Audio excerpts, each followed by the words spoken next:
Hello everyone, welcome back to Sharjeel sir classes. और कैसे हैं आप लोग?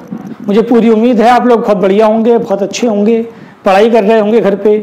अब टॉपिक स्टार्ट करने से पहले आपको एक काम करना है। क्या काम करना है कि चैनल को सब्सक्राइब कर लें और बेल आइकन को भी दबा दें। तो चलिए अब टॉपिक अपना स्टार्ट करते हैं। आज का हमारा टॉपिक है मॉडल ऑफ एन एटम। और मॉडल ऑफ एन एटम में सबसे पहला मॉडल किसने दिया था बेटा? सबसे पहला मॉडल दिया था थॉमसन ने। तो आज हम बात करने वाले हैं Thompson model of an atom. अब जैसे कि आप ये देख सकते हैं, Thompson model of an atom कैसा था? थॉमसन ने ये कहा था कि एटम एक पॉजिटिवली चार्ज स्फीयर है जिसके अंदर इलेक्ट्रॉन एम्बेडेड हैं। जैसे वाटरमेलन के अंदर सीड एम्बेडेड होते हैं। वाटरमेलन का जो रेड पार्ट था उसको आप समझ लें एटम का पॉजिटिव पार्ट, और जो ब्लैक सीड्स उसके अंदर एम्बेडेड थे वो क्या थे? Negatively charge electron. क्लियर हो गई यहाँ तक बात? फिर थॉमसन ने ये कहा कि atom as a whole electrically neutral है। एटम एज अ होल क्या है? इलेक्ट्रिकली न्यूट्रल, जिसमें पॉजिटिव चार्ज और नेगेटिव चार्ज का मैग्नीट्यूड बराबर है। इतनी बात समझ में आ गई? जैसे कि आप देख सकते हैं, ये आपको इमेज से क्लियर हो रहा होगा। क्लियर है बेटा? एक बात और, थॉमसन मॉडल ऑफ एटम को हम और क्या बोलते हैं? इसको हम और बोलते हैं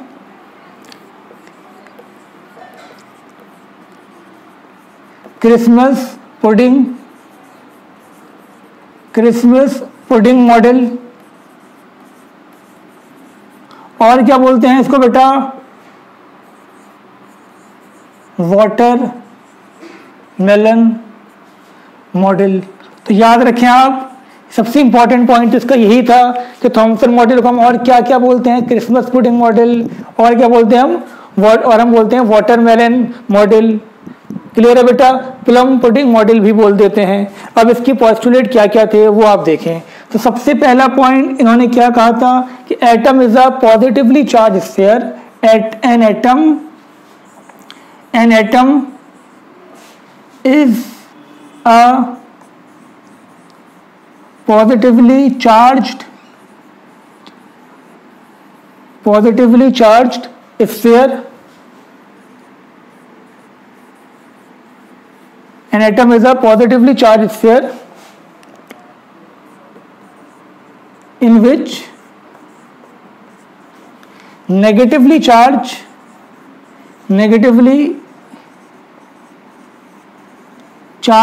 electrons are embedded.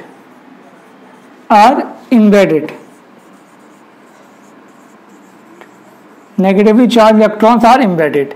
इतनी बात क्लियर हो गई बेटा? जैसे वाटरमेलन के अंदर सीड एम्बेडेड होते हैं, ऐसे ही एटम के अंदर पॉजिटिव चार्ज स्फीयर के अंदर इलेक्ट्रॉन एम्बेडेड थे।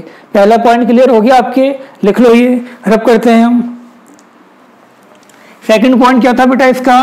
सेकंड पॉइंट था atom as a whole is electrically neutral. Atom as a whole is electrically neutral in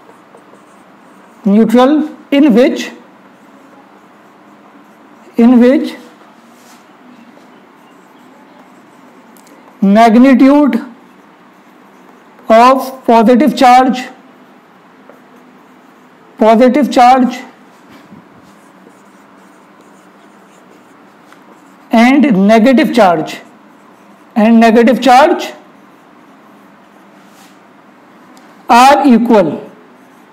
are equal।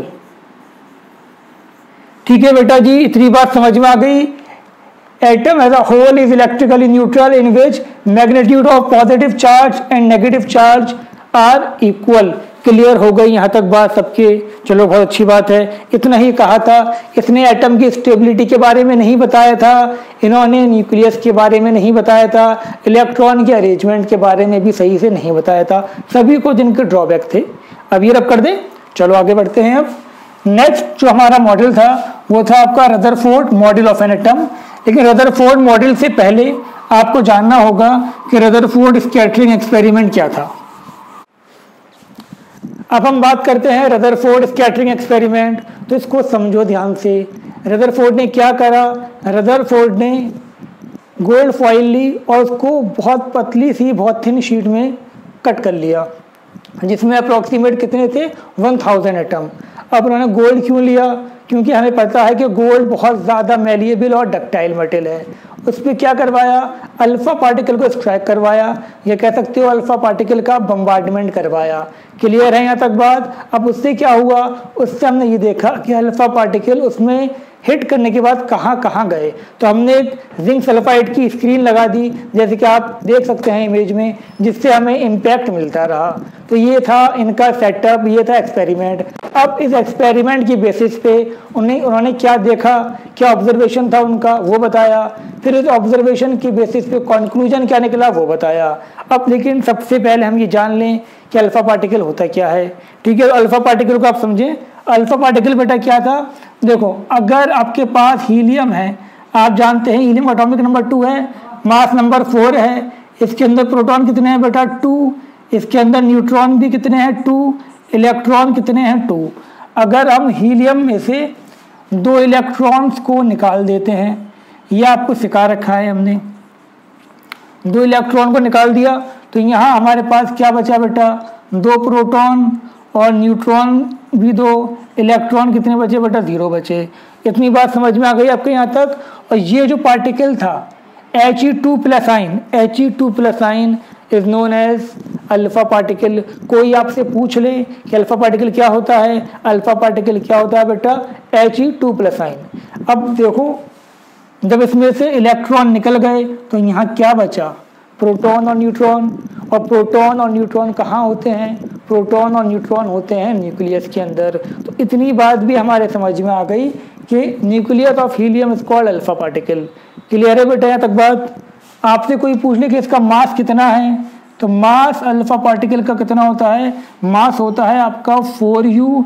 और कोई पूछ ले चार्ज कितना है अल्फा पार्टिकल का, अल्फा पार्टिकल का चार्ज होता है पॉजिटिव 2u। तो ये बात आप याद रखें, He2+ आइन को अल्फा पार्टिकल बोलेंगे, या फिर आप कह सकते हो न्यूक्लियस ऑफ हीलियम को अल्फा पार्टिकल बोलेंगे, हीलियम को अल्फा पार्टिकल नहीं बोलेंगे। इसका मास कितना है 4u, चार्ज कितना है इसका 2u। इतनी बात समझ में आ गई। अब लिखो जरा ये,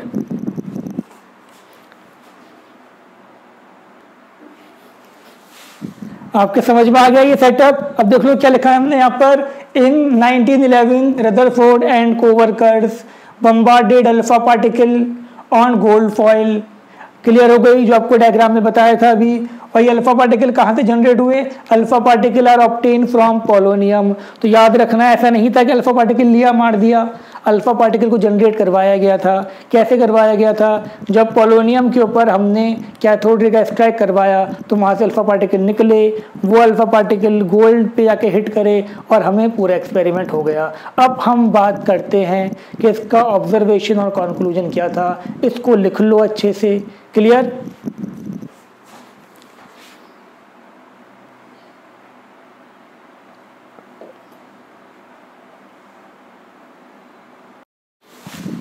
अब हम बात करते हैं बेटा ऑब्जर्वेशन एंड कंक्लूजन्स की।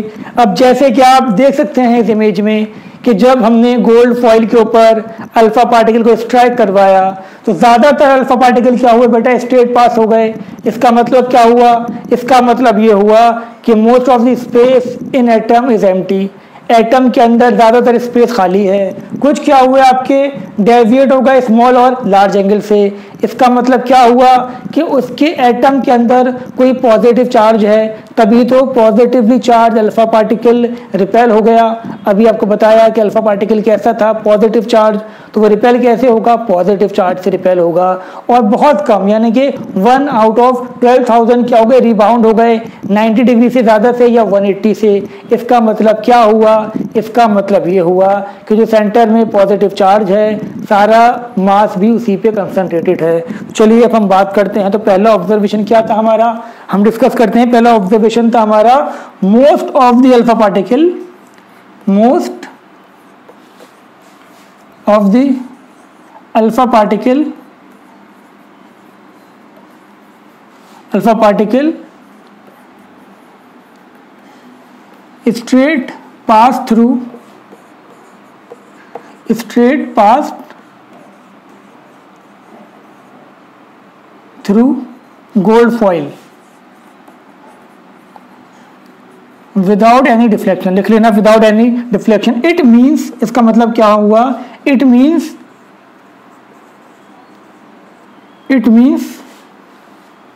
most of the space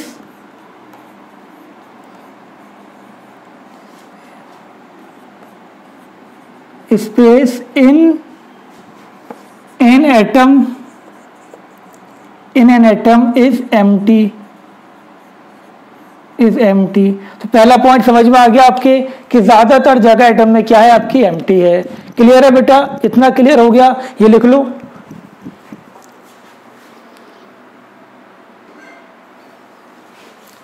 बेटा सेकंड पॉइंट को समझो आप. Most of the alpha particle deflected, not most, some of the alpha particle deflected through small and large angle. हमने देखा था अभी कि अल्फा पार्टिकल डिफ्लेक्ट हो गए थे स्मॉल और लार्ज एंगल से. रीजन क्या था इसका? कंक्लूजन क्या था? It means the positive charge of the atom occupy very little space. जो एटम का पॉजिटिव चार्ज है वो बहुत कम स्पेस को ऑक्यूपाई कर रहा है. क्लियर हो गई बेटा? यहां तक बात एकदम क्लियर है. इसको लिख लो. लिख लिया? थर्ड पॉइंट क्या था हमारे पास? थर्ड पॉइंट देखो बेटा, अब 1 out of every 12,000 alpha particles appeared to rebound. ठीक है बेटा? appear to rebound. अब इसका मतलब क्या हो गया? इसका मतलब हो गया बेटा, it means all the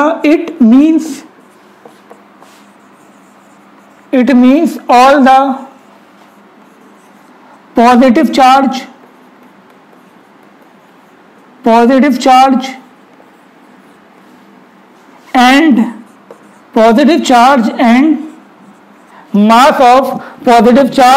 and mass of gold atom concentrated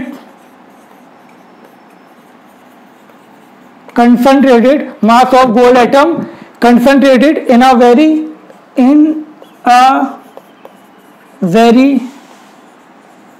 small volume.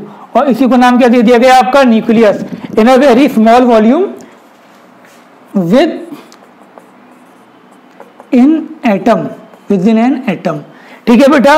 ये समझ में आ गया आपका. थर्ड पॉइंट क्या था आपका? 1 out of every 12,000 alpha particle appear to be rebound. हमने देखा था कि 12,000 में से अप्रोक्सीमेट एक क्या हो रहा था? रिबाउंड हो रहा था. तो इसका मतलब क्या था? इसका कंक्लूजन क्या था? इसका कंक्लूजन ये था कि गोल्ड एटम का सारे के सारा मास और पॉजिटिव चार्ज एक स्मॉल वॉल्यूम में कंसंट्रेटेड है. उसी को नाम क्या दिया? न्यूक्लियस नाम दिया. अब हम इतना समझ में आ गया. अब हम बात करते हैं रदरफोर्ड ने इस बेसिस पे, एक्सपेरिमेंट की बेसिस पे मॉडल क्या दिया था. इसको आप लोग नोट कर लें.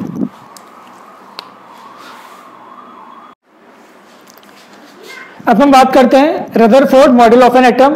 जैसे को हम और क्या बोलते हैं? Planetary model of an atom. अब देखिए उनका मॉडल क्या था, इनके पोस्टुलेट क्या क्या थे. तो सबसे पहला पॉइंट इनका ये था, क्या था? There is a positively charged center. There is a positively charged center called nucleus. तो एक बात याद रखें, कोई पूछे न्यूक्लियस की डिस्कवरी किसने करी थी? तो न्यूक्लियस की डिस्कवरी रदरफोर्ड ने की थी. ठीक है? There is a positively charged center. There is a positively charged center called nucleus. Nearly all the mass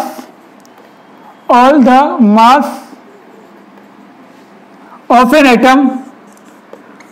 an atom reside in it.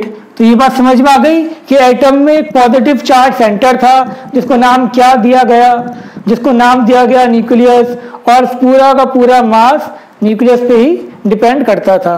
पहला पॉइंट क्लियर हो गया आपके, चलो बहुत अच्छी बात है, लिख लो ये। सेकंड पॉइंट पे आते हैं।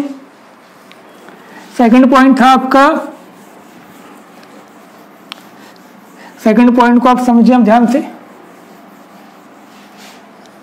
सेकंड पॉइंट था क्या? Second, the size and volume of the nucleus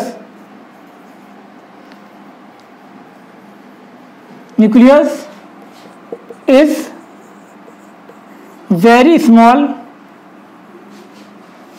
as compared to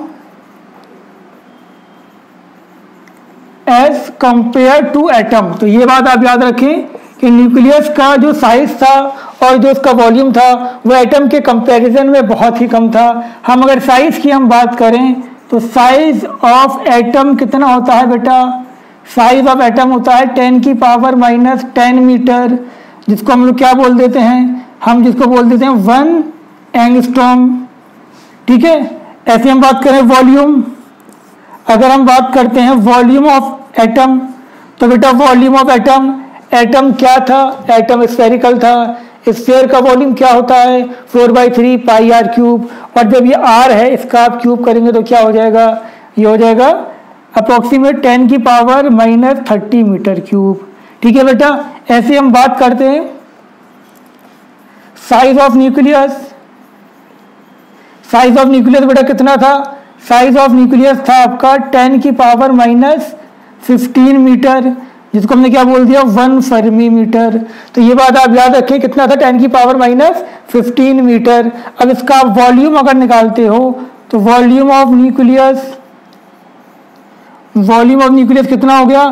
10⁻45 metre cube. ठीक है बेटा, इतनी बात समझ में आ गई आपकी? इतना क्लियर है?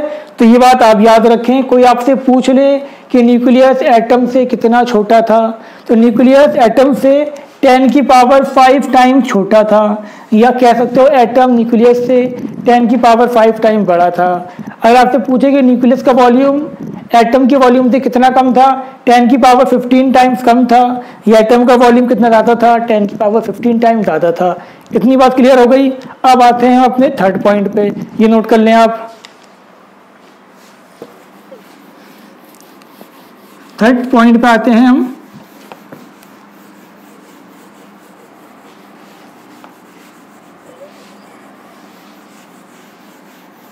तो बेटा ध्यान से देखिए आप, थर्ड पॉइंट क्या कहता है? थर्ड पॉइंट ये कहता है the nucleus is surrounded by negatively charge electron.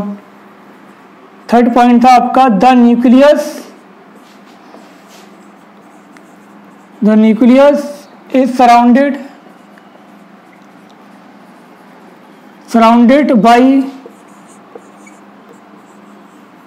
Negatively charge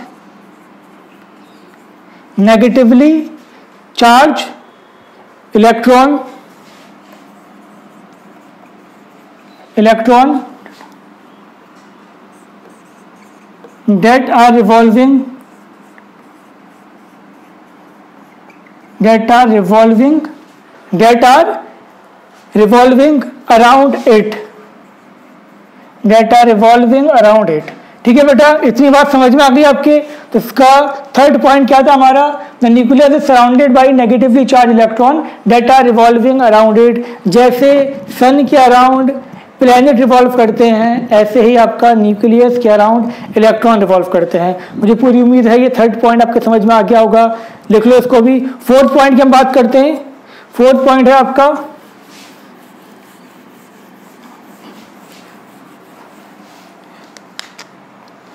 fourth point था आपका there is a force of attraction there is a force of attraction between positively charged nucleus and negatively and negatively charged electrons. ठीक है बेटा, इनके बीच में एक attractive force थी जिसकी वजह से इलेक्ट्रॉन एटम के अंदर ही थे। ये पॉइंट भी आपके समझ में आ गया होगा, लिख लो। There is a force of attraction between positively charge nucleus and negatively charge electrons. Clear हो गई यहाँ तक बात। अब नेक्स्ट पॉइंट पे आते हैं, लास्ट पॉइंट इसका, फिफ्थ पॉइंट इसका ये कहता है the magnitude of positive charge in the nucleus is different for different atom. Last point है इसका, the magnitude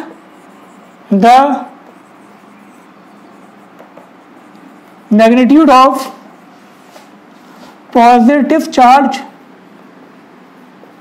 on the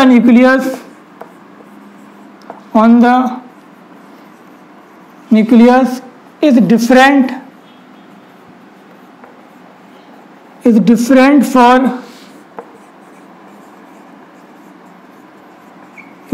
for different atom।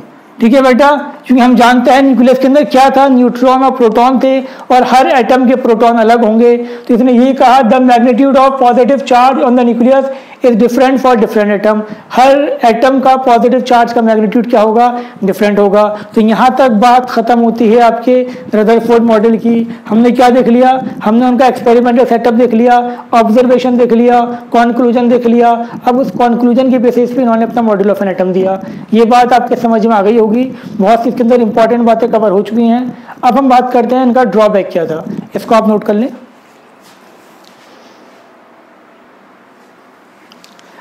देखो बेटा, लिमिटेशन की हम बात करते हैं। लिमिटेशन क्या थी, एक साइंटिस्ट थे मैक्सवेल, उन्होंने ये कहा था कि जब भी कोई अपोजिट चार्ज रिवॉल्व करेगा सर्कुलर पाथ में तो वो अपनी एनर्जी को रेडिएट करेगा। जैसे आप देख सकते हैं इमेज में, वो अपनी एनर्जी को रेडिएट करेगा और रेडिएट करता करता स्पाइरल मोशन में आएगा और एक वक्त ऐसा आएगा जब वो न्यूक्लियस पे क्या करेगा, कोलैप्स कर जाएगा। यानी कि अगर ऐसा होता तो ये जो न्यूक्लियस था आपके पास, इलेक्ट्रॉन पे रिवॉल्व करते करते करते करते एक टाइम पे न्यूक्लियस पे कोलैप्स करता और यहाँ पर एटम खत्म हो जाता। बट आप भी हैं, मैं भी हूँ, इसका मतलब एटम है, और एटम है तो उन्होंने उसकी स्टेबिलिटी नहीं बताई थी। तो पहला लिमिटेशन या पहले हम ड्रॉबैक की बात करें उनकी, तो पहला ड्रॉबैक क्या था, Rutherford model of an atom was not accordance with, पहले हम बात करें Rutherford model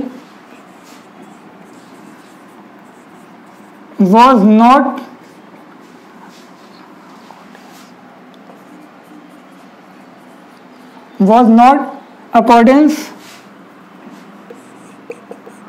with Maxwell theory, not accordance with Maxwell theory। ठीक है बेटा, इतनी बात समझ में आ गई आपकी। and could not explain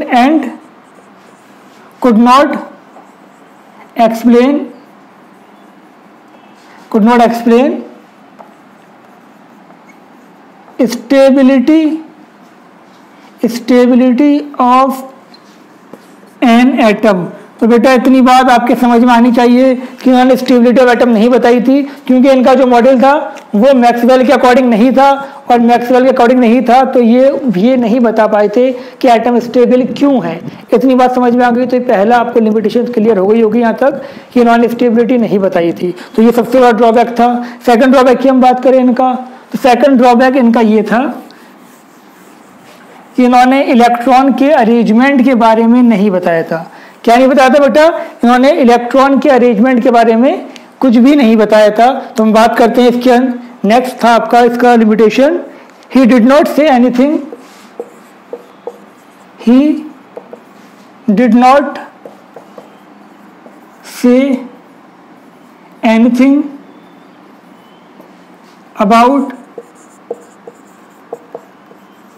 about the arrangement of electrons in an atom।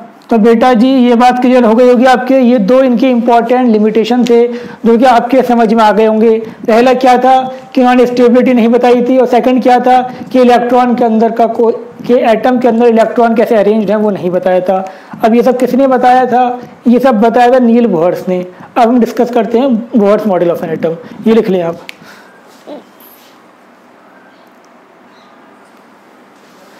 तो देखो बेटा, अब बात करते हैं हम Niels Bohr's model of an atom. इन्होंने क्या कहा था? नील बोहर्स ने ये कहा था बेटा कि एटम स्फेरिकल तो है, एटम के सेंटर में न्यूक्लियस है और इलेक्ट्रॉन उसके चारों तरफ एक फिक्स एनर्जी लेवल में रिवॉल्व करते हैं। जैसे कि आप देख रहे होंगे इमेज के अंदर कि एक सेंटर में न्यूक्लियस, तो चारों तरफ उसके शेल्स हैं और अब शेल्स की अपनी एक खुद की एनर्जी है, और इलेक्ट्रॉन जब तक उस शेल में रिवॉल्व करेगा ना तो वो एनर्जी को रेडिएट करेगा ना ही वो एनर्जी को एब्जॉर्ब करेगा। तो इतनी बात समझ में आ गई होगी। आप इसको आप देख लें। और जो शेल थे उनको नाम दिया गया था 1 2 3 KLMN। ये बात आपके समझ में आ रही होगी इसको देख के भी। अब हम डिस्कस करते हैं कि इनके पॉस्टुलेट क्या थे। तो सबसे पहला पॉइंट इनका क्या था, लिख लें आप लोग। फर्स्ट पॉइंट था an atom consist of small heavy positively charged nucleus in the center. An atom consists of small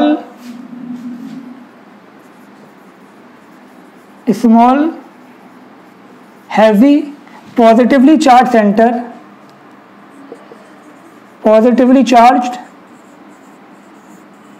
center called nucleus। ठीक है बेटा। and it is surrounded by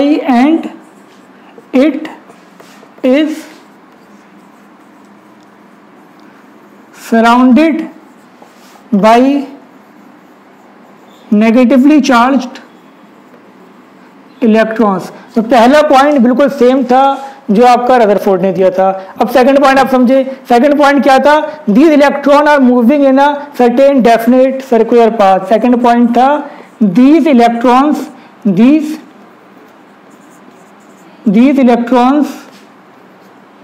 are revolving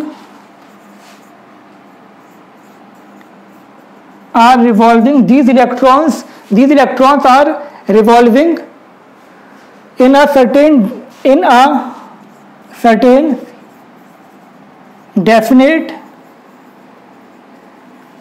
in a certain definite circular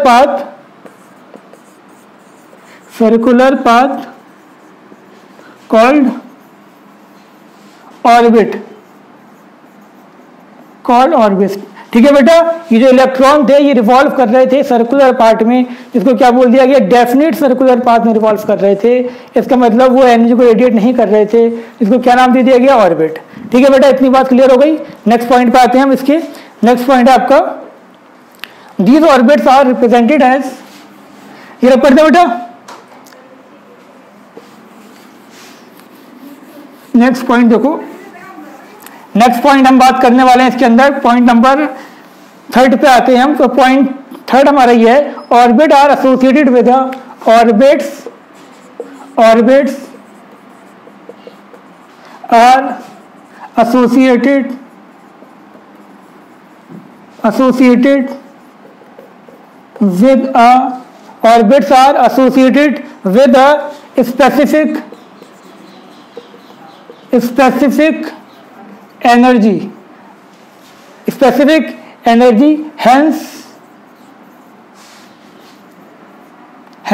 these orbits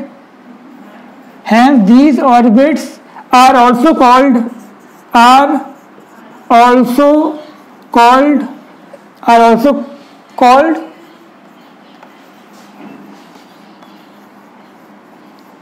energy levels.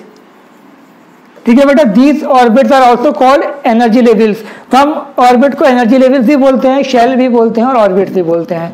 Clear हो गया बेटा? यहाँ तक बात एकदम क्लियर है। नेक्स्ट पॉइंट की हम बात करते हैं। फोर्थ पॉइंट था आपका। फोर्थ पॉइंट क्या था? फोर्थ ये था these orbits are represented as R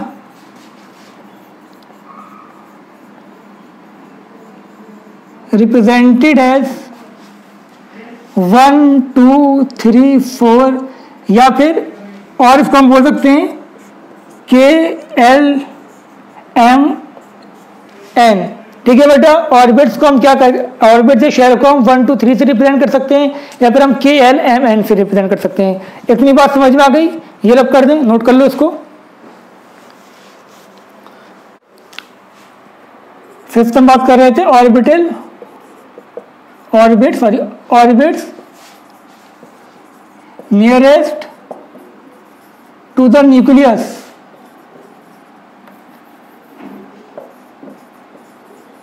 nucleus has minimum energy. तो याद रखो, जो ऑर्बिट न्यूक्लियस के सबसे पास होगा उसकी एनर्जी सबसे कम होगी। तो सबसे कम एनर्जी किसकी हो गई? K, then L, M and so on. ठीक है बेटा, तो सबसे कम एनर्जी किसकी होगी? जो न्यूक्लियस के सबसे ज्यादा पास होगा। इतना लिख लिया आपने। नेक्स्ट हम बात करेंगे इसके अंदर पॉइंट नंबर 6। पॉइंट 6 आपको ये कहता है, as long as electron revolving in a same shell या orbit, same shell or orbit does not radiate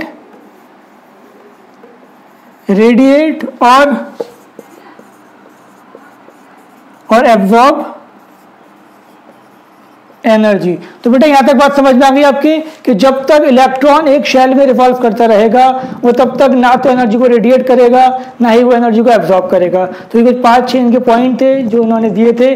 इसके बाद फिर कहा गया आपका, इतना क्लियर हो गया बेटा यहाँ तक? ये तो ये आप याद कर लें, ये था Niels Bohr's model of an atom. पहला क्या था कि सेंटर में एक पॉजिटिव चार्ज है जो कि काफ़ी हैवी है, उसको नाम दिया गया न्यूक्लियस।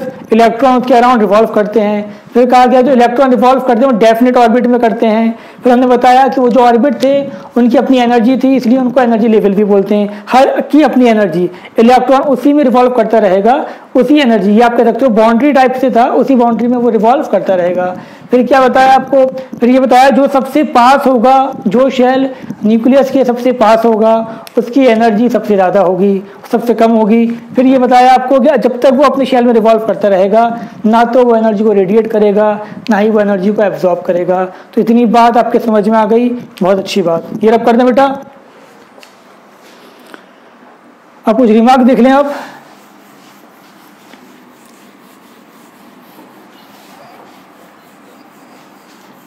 तो बेटा आप कुछ रिमार्क की हम बात कर ले रहे हैं, इंपॉर्टेंट रिमार्क्स। तो पहले हम बात करते हैं इसके अंदर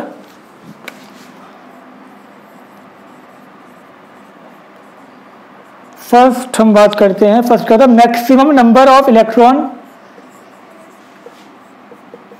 maximum number of electrons in a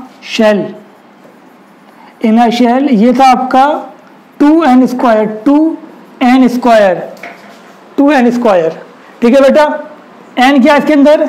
n है आपका नंबर ऑफ शेल। अब देखते हैं हम कुछ रिमार्क्स। तो समझे आप, पहला रिमार्क है हमारा, फर्स्ट है आपका maximum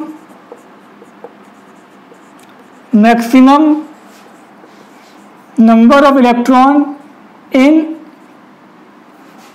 in a given shell. तो ये कितना हो जाएगा बेटा आपका 2n स्क्वायर। ठीक है बेटा, 2n स्क्वायर। n क्या है यहां पर? n है आपका नंबर ऑफ शेल या ऑर्बिट। ठीक, हम अगर एग्जाम्पल की बात करें, हम बात करें आपका शेल के। ठीक है बेटा, हम बात करते हैं आपका शेल के। शेल के कौन सा था बेटा आपका? ये था आपका शेल के, मतलब आपका इधर देखो, ये न्यूक्लियस है हमारे पास, ये हमारे पास शेल नंबर है 1 2 3 4, जो पहला शेल है हमारे पास। फर्स्ट शेल आपका n की वैल्यू 1 है और इसका नाम क्या है बेटा, शेल के। अभी आपने इमेज में देखा था। सेकंड शेल, इसका n की वैल्यू 2 है और शेल का नाम क्या है, l। ये n3 शेल m, ये आपका n4 और शेल n। तो याद रखो जो पहला शेल है उसका नाम क्या है, k। सेकंड शेल का नाम क्या है, l, m एंड n। अब ध्यान से देखो, हम बात कर रहे हैं शेल के में कितने इलेक्ट्रॉन हैं, तो ये 2 × 1 का स्क्वायर कितने होगा, 2। तो ये बात आप याद रखो बेटा, पहले शेल में सिर्फ 2 इलेक्ट्रॉन आ सकते हैं, मैक्सिमम 2 इलेक्ट्रॉन आ सकते हैं, 1 या फिर 2। हम बात कर रहे हैं shell number second, shell L। Shell L यानी कि n कितना है बेटा, 2 है। तो यहाँ आप सकते हैं 2 × 2 का स्क्वायर कितने होगा बेटा, 8। ऐसे हम बात करें shell M। Shell M n = 3 कितने आ सकते हैं, 2 × 3 का स्क्वायर 18। ऐसे हम बात करें बेटा शेल n कितना हो गया, 4 और 2 × 4 का स्क्वायर कितना हो गया बेटा, ये आपका हो गया 32। तो बेटा इतनी बात समझ में आ गई आपके। इसको आप ऐसे समझें जैसे कि कोई क्लासरूम है और क्लासरूम में कुछ आपकी बेंचेस हैं, तो फर्स्ट बेंच पे सिर्फ 2 स्टूडेंट आ सकते हैं, 2 स्टूडेंट आ गए, 2 से ज़्यादा की जगह फर्स्ट में नहीं है। फिर अब जो तीसरा आएगा वो पीछे जाएगा। सेकंड रो में कितने आ सकते हैं, सेकंड रो में आप आ सकते हैं मैक्सिमम 8 स्टूडेंट।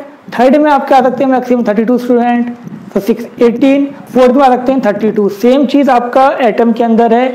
एटम के अंदर शेल है, पहले शेल में मैक्सिमम 2 इलेक्ट्रॉन, सेकंड शेल में मैक्सिमम 8, देन आपके 18, देन फिर आपके 32। इतनी बात बेटा, इतनी बात क्लियर हो गई आपके यहाँ तक, क्लियर है? चलो बहुत अच्छी बात है, ये सब आपको आना चाहिए। देख लो, ये लिख लो। नेक्स्ट रिमार्क पे आते हैं इसका हम। सेकंड रिमार्क है इसका, सेकंड रिमार्क था आपका maximum electron, maximum. Second remark है बेटा आपका maximum electron in outermost shell. Outermost shell कितने होंगे, 8। तो ये बात आप याद रखिए कि आउटर मोस्ट शेल में यानी कि वैलेंस शेल में ज़्यादा से ज़्यादा 8 इलेक्ट्रॉन आ सकते हैं। क्लियर हो गई यहाँ तक बात? ये भी एग्जाम्पल देखिए आपको हम बताएंगे। इतनी कहानी आपके समझ में आ गई। ये नील बोहर्ट्ज़ का मॉडल समझ में आ गया। ये शेल थे, पहला शेल नंबर 1 के, second shell number 2 L, then M, then N। Maximum कितने इलेक्ट्रॉन आ सकते हैं, ये फॉर्मूला क्या था आपका, 2n²। और वैलेंस शेल में मैक्सिमम कितने इलेक्ट्रॉन आ सकते हैं, 8। इतना क्लियर हो गया, ये रब कर दें। चलो बहुत अच्छी बात है। अब हम बात करते हैं बेटा इसके अंदर इलेक्ट्रॉनिक कॉन्फ़िगरेशन। तो इलेक्ट्रॉनिक कॉन्फ़िगरेशन को आप समझे ध्यान से। अभी हम आपको बताएंगे बेसिक लेवल की, फिर जो हमारा इस चैप्टर का लास्ट लेक्चर होगा वहाँ पर हम आपको थोड़ी एडवांस लेवल की भी इलेक्ट्रॉनिक कॉन्फ़िगरेशन बताएंगे। तो हम बात करने वाले हैं इसके अंदर अब इलेक्ट्रॉनिक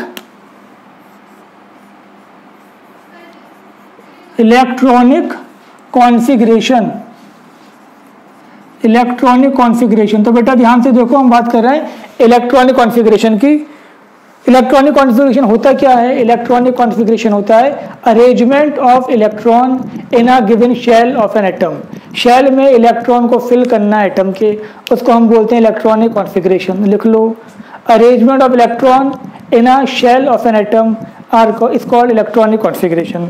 अब देखो ध्यान से, पहले हम बात करने वाले हैं हाइड्रोजन की। तो बेटा ये मेरे पास हाइड्रोजन है, हाइड्रोजन का एटॉमिक नंबर 1 है, मुझे इलेक्ट्रॉन को फिल करना है। शेल कौन से होते हैं हमारे पास, K, L, M, N। 1 electron है तो ये किस में आएगा, आपके पहले शेल में आ जाएगा। ठीक है बेटा, अगर क्लासरूम है, फर्स्ट रो है, पहला स्टूडेंट आया तो वो कहाँ बैठेगा, फर्स्ट रो पे आके बैठेगा। ये ज़रूरी है, जिसकी एनर्जी कम है वहाँ आके बैठेगा वो। ठीक है बेटा, 1। हम बात करें हीलियम, हीलियम का एटॉमिक नंबर 2 है। तो अब ये कहाँ गए, दोनों किस में आ गए, K में आ गए, 2 इलेक्ट्रॉन इसके। हीलियम के बाद बेटा क्या आएगा, लिथियम आएगा। लिथियम का एटॉमिक नंबर कितना है, लिथियम का एटॉमिक नंबर है 3। तो क्या होगा आपका, 2 पहले किस में आएंगे, फर्स्ट रो पे, देन फिर आपका सेकंड रो पे, यानी कि सेकंड शेल में। लिथियम के बाद क्या आता है, hydrogen, helium, lithium, beryllium. Beryllium का कितना बेटा, 4 है, 2। बेरिलियम के बाद क्या आता है बेटा, बोरॉन। बोरॉन का कितना हो जाएगा, 2, 3। इतनी बात समझ में आ गई आपके। बोरॉन का एटॉमिक नंबर 5 था, तो 2 फर्स्ट शेल में आ गए, रिमेनिंग जो बचे वो आपके सेकंड शेल में आ गए। Beryllium, boron. इसके बाद क्या आएगा बेटा? कार्बन। कार्बन के बाद नाइट्रोजन, नाइट्रोजन के बाद ऑक्सीजन, ऑक्सीजन के बाद फ्लोरीन, फ्लोरीन के बाद आएगा नियॉन, नियॉन के बाद आएगा सोडियम। तो हम ध्यान से देखें KLMN, तो यहाँ पर हम ध्यान दें, इसका एटॉमिक नंबर 6 था, 7 था, 8 था, 9 था, 10, 11। एटॉमिक नंबर कितना है बेटा? 6। 2 इसमें आ गए, 4 रह गए, 4 L में आ गए। हम नाइट्रोजन की बात करें, 2 इसमें आ गए, 5 L में आ गए, 7 हो गए। ऐसे हमारे पास ऑक्सीजन 2, 6, 2, 7, 2, 8। ठीक है बेटा। नियॉन का एटॉमिक नंबर कितना था? 10 था, 2 फर्स्ट शेल में आ गए, 8 कहाँ हो गए? आपके सेकंड शेल में आ गए। ऐसे हम बात करने वाले हैं किसका? सोडियम का। सोडियम का एटॉमिक नंबर कितना बेटा? 11। तो कितना हो जाएगा? 281। इतनी बात क्लियर हो गई आपके एकदम? चलो बहुत अच्छी बात है। सोडियम की बात क्या था बेटा? मैग्नीशियम था, magnesium, aluminium, silicon, phosphorus, sulphur, chlorine. खुद ट्राई करें आप, फास्फोरस तक चलो लिख लो। इसका 12 था, 13 था, 14 था, 15 था। तो KLMN एटॉमिक नंबर कितना है बेटा? 12 है। 2 क्या होंगे? K में आ गए, 8 इसमें आ गए, 10 हो गए। बट हमें फिल कितने करने हैं? फिल हमें करने हैं कितने? 12। 2 यहाँ आ गए, M में आ गए। इसका 283, इसका 284, 285। इतनी बात बेटा समझ में आ गई सबकी? एकदम क्लियर है। अब हम बात करेंगे फास्फोरस हो गया। फास्फोरस के बाद क्या आता है? जल्दी बताओ, जल्दी बताओ बेटा। फास्फोरस के बाद, फास्फोरस के बाद आता है सल्फर, सल्फर के बाद क्लोरीन, क्लोरीन के बाद आर्गन, आर्गन के बाद पोटेशियम, पोटेशियम के बाद कैल्शियम। ठीक है बेटा। इसका कितना था? 16, 17, 18, 19, 20। जल्दी करो इसको खुद। कितना हो जाएगा? पहले में 2 आएंगे, फिर आएंगे 8, कितने हो गए? 10 हो गए, यहाँ आ गए 6, फिर आपका 2, 8, 7, देन फिर आपका 2, 8, 8। ठीक है बेटा। इतनी बात समझ में आ गई। आर्गन का कितना था? 18 था, और 18 में हमारे पास कितने चाहिए थे? 18 में हमने क्या करा? यहाँ पर 2, फिर 8, फिर 18। अब पोटेशियम का देखो बेटा, 2, 8, 9। ये गलत होगा, हम ऐसे नहीं भरेंगे। क्यों नहीं भरेंगे? हमने एक पॉइंट आपको लिखवाया था कि वैलेंस शेल में मैक्सिमम 8 आ सकते हैं। अब उस चीज़ को आप समझो ध्यान से। अब पहला भी समझो कि वैलेंस शेल क्या होता है। किसी भी एटम का outermost shell, last shell जिसमें इलेक्ट्रॉन हो, उसको हम बोलते हैं वैलेंस शेल। हम कार्बन के वैलेंस शेल की बात करें, कौन सा था? कौन सा था? L था, L में इलेक्ट्रॉन थे। हम ऑक्सीजन की बात करें, वैलेंस शेल कौन सा था? L था। हम एल्यूमिनियम की बात करें, वैलेंस शेल कौन सा था? KLM, M इसका वैलेंस शेल था। क्लियर हो गई यहाँ तक बात? चलो बहुत अच्छी बात है। हम सोडियम की बात करें, सोडियम का बेटा वैलेंस शेल क्या था? KLM, इसका वैलेंस शेल भी क्या था? M था। ऐसे हम यहाँ देखिए आर्गन का वैलेंस शेल क्या था? KLM, M इसका वैलेंस शेल था।